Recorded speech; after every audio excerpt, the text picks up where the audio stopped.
আসসালামু আলাইকুম, আমন্ত্রণ জানাচ্ছি মাই টিভি রাতের সংবাদে। আপনাদের সঙ্গে আছি আমি রাশিদ আলী। শুরুতেই জানাবো সংবাদ শিরোনাম।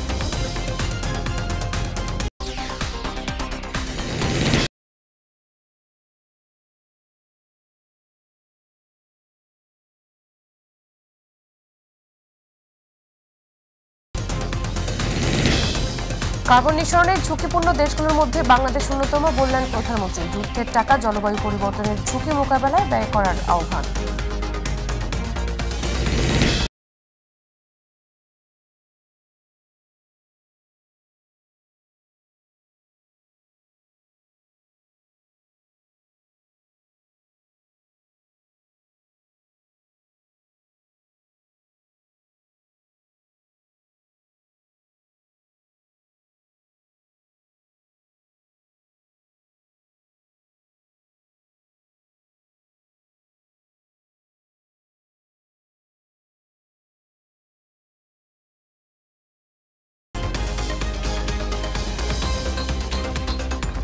বলছিলাম সংবাদ শিরোনামগুলো, এবারে বিস্তারিত। শুরুতে তীব্র দাবদাহ প্রসঙ্গ। রাজধানী ঢাকা সহ সারা দেশে মাঝারি থেকে তীব্র তাপপ্রবাহ বয়ে যাচ্ছে। আগামী 72 ঘন্টা এই তাপপ্রবাহ অব্যাহত থাকবে। আরও 3 দিন হিট অ্যালার্ট জারি করেছে আবহাওয়া অধিদপ্তর। আবু সাইদ রিপোর্ট। মাথার উপর সূর্যের প্রখরতা আর তীব্র তাপদাহ সহ্য করতে না পেরে রাজধানীর বিজয় সরণি চত্বরে এভাবেই জলকেলিতে মেতেছেন এই শিশু। শুধু শিশু নয়, প্রচণ্ড গরমে সব বয়সের মানুষের নাভিশ্বাস উঠেছে। রোদের তাপমাত্রা থেকে বাঁচতে কেউ বের হয়েছেন ছাতা নিয়ে, আবার কেউ বা কিনছেন ডাব। খুবই গরম পড়েছে, অফিসে যাওয়া খুব ডিফিকাল্ট হয়। কারণ বাতাসে জলীয় বাষ্পের আধিক্যের কারণে জনজীবনের অস্বস্তি ক্রমেই বাড়ছে। তবে সবচেয়ে বেশি বেকায়দায় পড়েছে গতরখাটা নিম্ন আয়ের মানুষজন। কমে গেছে আয় উপার্জনও। বড় কষ্ট হয়েছে, পড়ানো স্থির লাগে, তারপরে পানি পিপাসা লাগে, তারপর ক্লান্ত লাগে। যেভাবে আয় করার কথা সেইভাবে আয় আমাকে হয় না। এরকম তাপ আর কখনো দেখি না, প্রচুর তাপ, আমাদের অনেক কষ্ট হইতেছে গাড়ি চালাতে। দেশের তাপমাত্রার এমন পরিস্থিতিতে আবহাওয়া অধিদপ্তরের আগাম বার্তা কি? মে মাসে যেটা হয় হচ্ছে তাপমাত্রা কিছুটা কম থাকে, তবে যেটা হয় জলীয় বাষ্প পরিমাণ বেশি থাকে। তবে ওই সময় যদি আপনার মাঝে মাঝে বৃষ্টি হয়, সেক্ষেত্রে অনেকটাই আপনার তাপমাত্রা নিয়ন্ত্রিত থাকবে। আর কেনই বা হিট অ্যালার্ট জারি করেছে আবহাওয়া অধিদপ্তর? আগামী আরও 3-4 দিন মোটামুটি এই কন্ডিশন থাকবে। যেহেতু আপনার বড় ধরনের বৃষ্টির সম্ভাবনা নেই, এই জন্য আপনার সহসাই আপনার তাপতে নিয়ন্ত্রিত আসবে, অর্থাৎ 36 নিচে আসবে, এটাই সম্ভাবনা নেই। আবু সাইদ, মাই টিভি, ঢাকা। এদিকে দেশের মধ্য অঞ্চল। এদিকে সারা দেশের মতোই তীব্র তাপদাহে পড়ছে কুষ্টিয়া জেলা। গত 2 সপ্তাহ ধরে জেলার উপর দিয়ে বয়ে চলেছে তীব্র তাপপ্রবাহ। ফলে চরম বিপাকে পড়েছেন এই অঞ্চলের নিম্ন আয়ের খেটে খাওয়া মানুষ। অস্বাভাবিক গরমে ডায়রিয়া সহ নানা রোগে আক্রান্ত হয়ে হাসপাতালগুলোতে ভিড় বাড়ছে শিশু সহ সব বয়সী মানুষের। প্রতিনিধি আব্দুর রাজ্জাক বাছুর রিপোর্ট, জানাচ্ছেন এস এম হামিম। দেশের বিভিন্ন অঞ্চলের মতো কুষ্টিয়ায় বেলা বাড়ার সঙ্গে সঙ্গে বাড়তে থাকে গরমের অসহনীয় তীব্রতা। এতে বিপর্যস্ত হয়ে পড়েছে জনজীবন। এই তাপদাহতে জনজীবন অতিষ্ঠ হয়ে উঠেছে, জীববৈচিত্র্য হুমকির মুখে পড়েছে। আসলে এত পরিমাণে গরম, এই গরমে আমরা একটা অতিষ্ঠ হয়ে পড়তেছি। ঘরের বাইরে বের হলেই পড়তে হচ্ছে প্রখর রোদে ও তাপে। ফলে চরম বিপাকে পড়েছেন নিম্ন আয়ের খেটে খাওয়া মানুষ। এই রিক্সা চালাতে অনেক কষ্ট, গরম, রোদ জ্বালায় গাড়ি চালাতে পারছি না, খুব সমস্যা। আমাদের গরিব মানুষ না করিতে উপায় নাই। প্রচুর রোদ, আসলে এত রোদে বাইরে বেরোনো অনেক কষ্ট হয়ে গেছে আমাদের জন্য। তাপদাহের কারণে বাড়ছে রোগবালাই। জেলার 250 শয্যা জেনারেল হাসপাতালে তৈরি হচ্ছে রোগীর বাড়তি চাপ। স্থান সংকুলন না হওয়ায় বেশিরভাগ রোগীরই ঠাঁই হয়েছে বারান্দায়। রাত্রিতে বমি করা, তারপরে সকালে 2 বের করে পায়খানা করি, তারপরে ঘন ঘন পাতলা পায়খানা করে, বমি করে। ডায়রিয়া ওয়ার্ডে বাচ্চাদের যে এনভায়রনমেন্ট থাকার কথা, এখানে তার কানাকড়িও নাই, চারিদিকে দেখছেন দুর্গন্ধ। আর এই জায়গা তো অনেক গরম, ফ্যান টান নাই, এর জন্য বাচ্চা সারতেছে না। রাতে কমছে, আবার দিনে গরমের জন্য যা তাই হয়ে যাচ্ছে। লোকবল সংকটের চিকিৎসা সেবা দিতে চরম হিমশিম খেতে হচ্ছে নার্সদের। সিট আছে আমাদের 20টা, কিন্তু বাচ্চা ভর্তি আছে 220টা। সেই হিসেবে স্টাফও আমাদের কম, আমরা হিমশিম একটু খেয়ে যাচ্ছি। গরম এড়িয়ে চলার পাশাপাশি রাস্তার খোলা খাবার থেকে বিরত থাকা, বেশি করে নিরাপদ পানি ও শরবত পান করার পরামর্শ চিকিৎসকদের। ঠান্ডা স্থানে থেকে যদি কাজ করা সম্ভব হয় তাহলে পরে কাজ করতে হবে, অথবা রোদ থেকে বাঁচার জন্য ছাতি বা কোনো কাপড় যদি ব্যবহার করা যায় তাহলে সেটি ব্যবহার করুন এবং প্রচুর পরিমাণে পানি পান করুন, তাহলে পরে নিজেকে সুস্থ রাখা সম্ভব হবে। আগামী এক সপ্তাহ এমন আবহাওয়া অব্যাহত থাকবে বলে জানিয়েছে আবহাওয়া অধিদপ্তর। SM হামিম, মাই টিভি। এবারে অন্যান্য প্রসঙ্গ। যুদ্ধ নয়, জলবায়ু পরিবর্তনে অর্থ ব্যয় করার আহ্বান জানিয়েছেন প্রধানমন্ত্রী শেখ হাসিনা। বঙ্গবন্ধু আন্তর্জাতিক সম্মেলন কেন্দ্রে জাতীয় অভিযোজন পরিকল্পনা ন্যাপ 2024-এর অনুষ্ঠানে তিনি আহ্বান জানান। ভবিষ্যৎ প্রজন্মের জন্য একটি নিরাপদ ও সুন্দর পৃথিবী গড়তে 6 দফা সুপারিশ তুলে ধরেন প্রধানমন্ত্রী। বিশ্বকে রক্ষা করতে যুদ্ধের পেছনে অর্থ ব্যয় না করে জলবায়ু পরিবর্তন মোকাবেলায় ব্যয় করার আহ্বান জানান প্রধানমন্ত্রী শেখ হাসিনা। সাইদুর রহমান আবিরের রিপোর্ট। অভিযোজনের সাফল্য বিশ্বকে জানাতে ঢাকায় শুরু হয়েছে জাতীয় অভিযোজন পরিকল্পনা ন্যাপ 2024। বঙ্গবন্ধু আন্তর্জাতিক সম্মেলন কেন্দ্রে 4 দিনের এই সম্মেলন উদ্বোধন করেন প্রধানমন্ত্রী শেখ হাসিনা। আয়োজিত এই অনুষ্ঠানে অংশ নিয়েছে 104টি দেশের 383 জন প্রতিনিধি। পরবর্তী প্রজন্মের জন্য টেকসই ভবিষ্যৎ নিশ্চিতে অংশীদারিত্বের ভিত্তিতে কাজ করার আহ্বান জানিয়ে বেশ কিছু সুপারিশ তুলে ধরেন প্রধানমন্ত্রী। আমরা ভবিষ্যৎ প্রজন্মের জন্য একটি নিরাপদ ও সুন্দর পৃথিবী গড়ে তুলতে চাই। এর জন্য প্রয়োজন অভিযোজন সক্ষমতা বৃদ্ধি করা, সহিষ্ণুতা শক্তিশালী করা এবং ঝুঁকি হ্রাসে সমন্বিতভাবে উদ্যোগ গ্রহণ করা।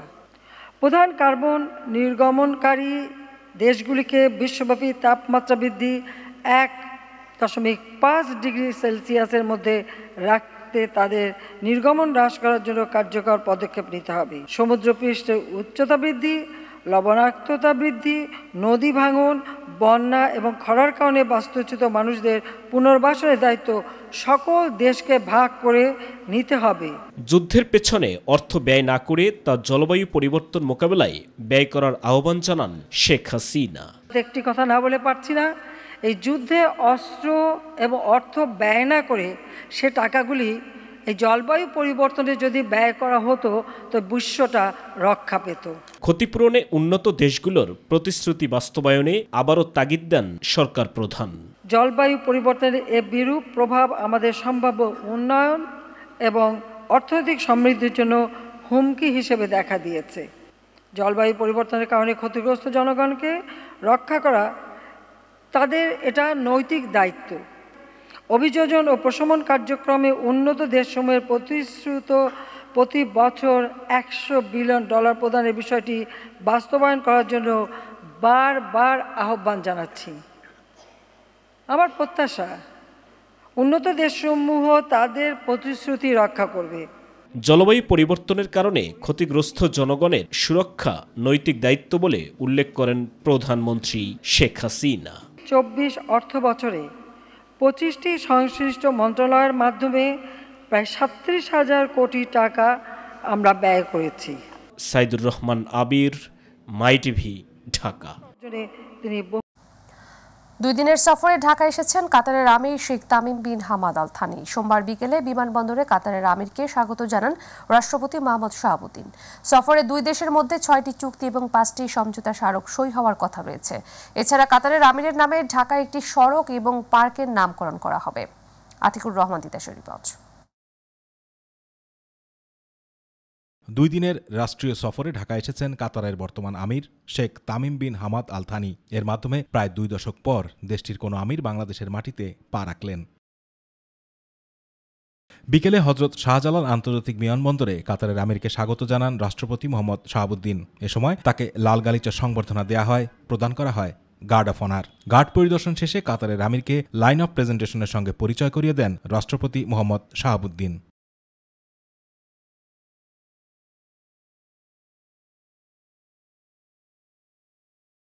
মঙ্গলবার সকালে পররাষ্ট্রমন্ত্রী ডক্টর হাসান মাহমুদ কাতারের আমিরের সঙ্গে সৌজন্য সাক্ষাৎ করবেন।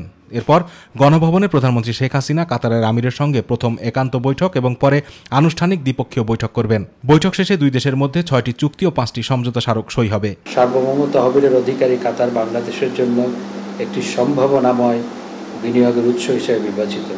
তদুপরি কাতার বাংলাদেশের জন্য জ্বালানি আমদানির ক্ষেত্রে অত্যন্ত গুরুত্বপূর্ণ উৎস। তো এই কারণে এই সফরটি অত্যন্ত গুরুত্বপূর্ণ। সফরকালে যে 6টি চুক্তি সই হবে সেগুলো হলো দ্বৈত কর পরিহার ও কর ফাঁকি সংক্রান্ত আইনগত বিষয়ে সহযোগিতা, সাগর পথে পরিবহন, উভয় দেশের পারস্পরিক বিনিয়োগ উন্নয়ন ও সুরক্ষা সংক্রান্ত, দুই দেশের দণ্ডপ্রাপ্ত ব্যক্তিদের বদলি এবং যৌথ ব্যবসা পরিষদ গঠন সংক্রান্ত চুক্তি। এছাড়া যে 5টি সমঝোতা স্মারক সই হবে সেগুলো হলো শ্রমশক্তি বিষয়ক, বন্দর পরিচালনা সংক্রান্ত, উচ্চশিক্ষা ও বৈজ্ঞানিক গবেষণা, যুব ক্রীড়াক্ষেত্রে সমঝোতা স্মারক এবং কূটনৈতিক প্রশিক্ষণে সহযোগিতা সংক্রান্ত সমঝোতা স্মারক। রাষ্ট্রপতি মোহাম্মদ শাহাবুদ্দিন বঙ্গভবনে কাতারের আমিরের সৌজন্যে মধ্যাহ্নভোজের আয়োজন করবেন। মঙ্গলবার সন্ধ্যায় বিশেষ বিমানযোগে কাতারের আমির ঢাকা ত্যাগ করবেন। এদিকে ঢাকার কালশী এলাকায় বালুর মাঠে নির্মিতব্য পার্ক এবং ইসিবি চত্বর থেকে কালশী উলাল সেতু পর্যন্ত সড়কটি কাতারের আমির Sheikh Tamim bin Hamad Al থানির নামে নামকরণ করা হবে। মঙ্গলবার বিকেলে কাতারের আমির নিজে উভয় স্থাপনার উদ্বোধন করবেন। আতিকুর রহমান তিতাস, মাই টিভি। পুলিশের সাবেক মহাপরিদর্শক বেনজির আহমেদের সম্পদ নিয়ে অনুসন্ধানে 3 সদস্যের একটি কমিটি করে কাজ শুরু করেছে দুর্নীতি দমন কমিশন। এদিকে বেনজির আহমেদের সম্পদের বিষয়ে গণমাধ্যমে প্রকাশিত অভিযোগ অনুসন্ধানের নির্দেশনা চেয়ে হাইকোর্টে একটি রিট আবেদন করেছেন একজন আইনজীবী। মহিবুল কাদের রিপোর্ট। সেগুনবাগিচায় দুদক কার্যালয়ে সংবাদ সম্মেলনে সংস্থাটির সচিব খোরশেদা ইয়াসমিন জানান, সাবেক পুলিশ প্রধান বেনজির আহমেদের বিরুদ্ধে আনা অভিযোগের বিষয়ে অনুসন্ধান শুরু করেছে দুদক। অবৈধ সম্পদ অর্জনের অভিযোগ অনুসন্ধানের জন্য অনুমোদন দেওয়া হয়। সংশ্লিষ্ট আইন ও বিধি মোতাবেক নির্ধারিত সময়সীমার মধ্যে অনুসন্ধান সমাপ্ত করে আইনানুগ ব্যবস্থা গ্রহণ করা হবে। আইন অনুযায়ী নির্দিষ্ট সময়ের মধ্যে অনুসন্ধান শেষ করা হবে বলেও জানিয়েছে দুর্নীতি দমন কমিশন। এদিকে বেনজির আহমেদের সম্পদের বিষয়ে গণমাধ্যমে প্রকাশিত অভিযোগ অনুসন্ধানের নির্দেশনা চেয়ে হাইকোর্টে একটি রিট আবেদন করেছেন আইনজীবী মোহাম্মদ সালাহউদ্দিন রিগান। আমরা বলছি না যে বেনজির আহমেদ এই দুর্নীতি করে টাকা উপার্জন করছেন বা করেন নাই। আমাদের কথা হলো একটা তদন্ত হওয়া উচিত, যাতে মানুষ জানুক আসলে সম্পত্তির যে প্রতিবেদন প্রকাশ হয়েছে সেটা সঠিক না ব্যাঠিক। চলতি সপ্তাহে হাইকোর্টের রিটের উপর শুনানি হতে পারে বলে জানিয়েছে রিটকারী আইনজীবী। সাবেক আইজিপি বেনজির আহমেদের বিরুদ্ধে অবৈধ সম্পদ অর্জন নিয়ে সম্প্রতি গণমাধ্যমে প্রতিবেদন প্রকাশিত হয়। তবে তার বিরুদ্ধে যে খবর ছাপা হয়েছে তা প্রমাণ করার জন্য ভিডিও বার্তায় চ্যালেঞ্জ ছুড়ে দেন বেনজির আহমেদ। মহিবুল কাদের, মাই টিভি, ঢাকা। বিএনপিকে প্রকৃত মুক্তিযোদ্ধাদের দল দাবি করে আওয়ামী লীগ সাধারণ সম্পাদক ওবায়দুল কাদেরের মুক্তিযুদ্ধের সময়ের ভূমিকা নিয়ে প্রশ্ন তুলেছেন বিএনপি নেতা জয়নুল আবেদিন ফারুক। জাতীয় প্রেসক্লাবের সামনে এক পথসভায় তিনি বলেন, ভারত যতদিন বাংলাদেশের উপর আগ্রাসন চালাবে আর গণতন্ত্র প্রতিষ্ঠার পথে বাধা হয়ে দাঁড়াবে, ততদিন ভারতীয় পণ্য বর্জনের আন্দোলন চলবে। ওবায়দুল কাদের সাহেব কোথায় যুদ্ধ করেছেন, কোন সেক্টরে যুদ্ধ করেছেন, নামটা বলেন। ভারতীয় পণ্য বর্জনের এই আন্দোলন চলছে, চলবে। গণতন্ত্রকে গলা টিপে হত্যা করার সহযোগী আপনারা। আগামী 27 তারিখ থেকে সরকারি বেসরকারি যেসব স্থানে এডিসের লার্ভা পাওয়া যাবে সেসব স্থানের দায়িত্বে থাকা কর্তা ব্যক্তিদের জেল জরিমানা করা হবে বলে জানিয়েছেন ঢাকা উত্তর সিটি কর্পোরেশনের মেয়র আতিকুল ইসলাম। রাজধানীর রূপনগর এলাকায় মাসব্যাপী ডেঙ্গু প্রতিরোধ অভিযান পরিচালনা উদ্বোধন করে তিনি এসব কথা বলেন। জরিমানার আওতায় খোদ সিটি কর্পোরেশন ছাড় পাবে না বলেও জানান আতিকুল ইসলাম। জাহিদ আহমেদ বাবু রিপোর্ট। দৃশ্যটি দেখে সহজেই মনে হতে পারে এটি কোনো বাসাবাড়ির পরিত্যক্ত দ্রব্যাদি ক্রয় বিক্রয়ের চিত্র, কিন্তু না, এটি রাজধানীর মিরপুর রূপনগরে ফেলে দেওয়া টোকাই সামগ্রী ক্রয়ের দৃশ্য। আর এই কার্যক্রমের সাথে যুক্ত হলেন খোদ ঢাকা উত্তরের মেয়র। নগরীতে ফেলে দেওয়া ডাবের খোসা, পুরনো টায়ার, রঙের কৌটা, চিপসের প্যাকেট, যেখান থেকে জন্মাতে পারে এডিসের লার্ভা, আর সেটিই তিনি ক্রয় করছেন 10, 20, 50 টাকায়। জানান, এডিস মশার লার্ভা নিধনে এখন থেকে নগরীর 54টি ওয়ার্ডে জনসচেতনতামূলক কার্যক্রম চলবে পর্যায়ক্রমে। ছাদ ঢালাই করেছে, 20 টাকার কেরোসিন ছিটিয়ে দেন, তাহলে তো ওখানে লার্ভা জন্ম হয় না। গভর্নমেন্ট অফিসেও যদি আমি পাই, এই গভর্নমেন্ট অফিসের যে দায়িত্বে যে আছে তার বিরুদ্ধে মামলা হবে, কেস হবে, জরিমানা হবে। আমার সিটি কর্পোরেশনের যদি কোনো বিল্ডিং এ পাওয়া যায়, সেই সিটি কর্পোরেশনের যে অফিসার আছে তার বিরুদ্ধেও মামলা হবে। বললেন, আগামী 27 এপ্রিল থেকে নগরীর যেসব বাসাবাড়িতে এডিসের লার্ভা পাওয়া যাবে সেসব বাড়ির দায়িত্বরতদের জরিমানা করা হবে। 27 তারিখ থেকে যেই বাসায়, যেই অফিসে, যেই জায়গায় আমরা লার্ভা পাবো তাদেরকে ফাইন জেল এবং জরিমানা করা হবে। আর কীটতত্ত্ববিদ কবিরুল বাশার জানান, সার্চ অ্যান্ড ডেস্ট্রয় নীতি নিয়ে এগিয়ে যাবে ডেঙ্গু নিধন কার্যক্রম। গতবারের তুলনায় এবছর ডেঙ্গু ভয়াবহ হতে পারে, বিশেষ করে ঢাকার বাইরের জেলাগুলো। উড়ন্ত মশা নিধনে যে ফগিংটি করা হয় সেই ফগিংটি কার্যকরী না। জাহিদ আহমেদ বাবু, মাই টিভি, ঢাকা। বাংলাদেশ কারিগরি শিক্ষা বোর্ডের সদ্য সাবেক চেয়ারম্যান আলী আকবর খানকে আগামীকাল মঙ্গলবার জিজ্ঞাসাবাদের জন্য ডেকেছে ঢাকা মহানগর গোয়েন্দা পুলিশ। ডিবি বলছে, তথ্য উপাত্ত পেলে তাকে গ্রেফতার করা হতে পারে। এর আগে শনিবার গ্রেফতার করা হয় সদ্য সাবেক চেয়ারম্যান আলী আকবরের স্ত্রীকে গ্রেফতার করে ডিবি পুলিশ। দুপুরে ডিএমপি মিডিয়া সেন্টারে আয়োজিত সংবাদ সম্মেলনে এ তথ্য জানান ডিএমপির অতিরিক্ত কমিশনার মোহাম্মদ হারুনুর রশিদ। তিনি বলেন, গতকাল চেয়ারম্যান আলী আকবর খানকে ওএসডি করা হয়েছে। মঙ্গলবার তাকে জিজ্ঞাসাবাদের জন্য ডিবি অফিসে ডাকা হয়েছে। এছাড়া এ ঘটনায় যাদের নাম এসেছে পর্যায়ক্রমে সবাইকে ডেকে জিজ্ঞাসাবাদ করা হবে।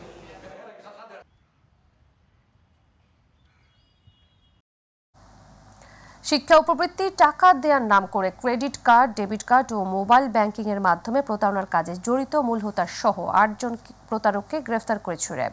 র্যাব 5, 4, 8, 10, 11 ও 14 এর যৌথ অভিযানে ঢাকা, জামালপুর, রাজশাহী, নারায়ণগঞ্জ, কুমিল্লা ও ফরিদপুর থেকে তাদের গ্রেফতার করা হয়। চক্রটি নিজেদের ওয়েলকাম কিংবা হ্যালো গ্রুপ হিসেবে পরিচয় দিত। র্যাব 5 এর অধিনায়ক lieutenant colonel Mohammad Munim Ferdous briefing এ সাংবাদিকদের জানান, প্রাথমিক জিজ্ঞাসাবাদে গ্রেফতারকৃতরা প্রতারণার কথা স্বীকার করেছে।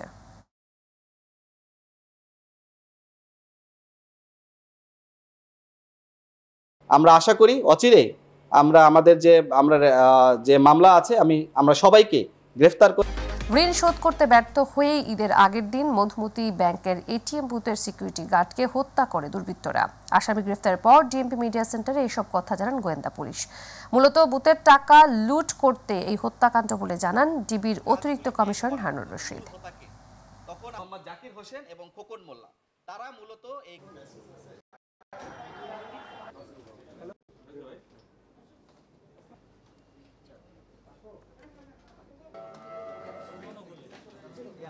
আরিফুল যে মানে সিকিউরিটি গার্ড তাকে নৃশংসভাবে হত্যা করে চাপাতি করে। এরপর সে অনেক চেষ্টা করেছে যে মধুমতি ব্যাংকের এটিএম বুথটা সে ভাঙবে, কিন্তু সে দুর্ভাগ্য সে ভাঙতে পারে না। তখন সে চাপাতি শাবল টাবলগুলি ফেলে মনের দুঃখে রাস্তা পার হয়ে তিনি আবার মিরপুরের দিকে একটি বাসে করে মিরপুর বাসে চলে যায়। মানে বাসের মধ্যে ওই জ্যাকেটটা ফেলে দিয়ে ওই যে জাতীয় ক্রিকেট খেলার যে রাস্তা ফেলে শেষ। সংবাদের শেষ প্রান্তে আমরা, তবে যাবার আগে সংবাদ শিরোনামগুলো জানিয়ে দিচ্ছি আরো একবার।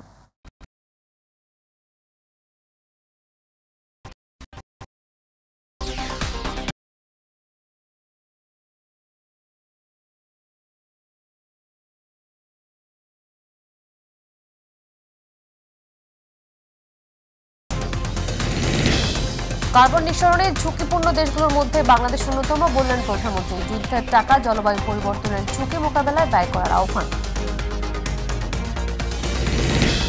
2 দিনের সফরে বাংলাদেশে কাতারের আমির Sheikh Tamim bin Hamad Al Thani. বিমানবন্দরে লাল গালিচার সংবর্ধনা।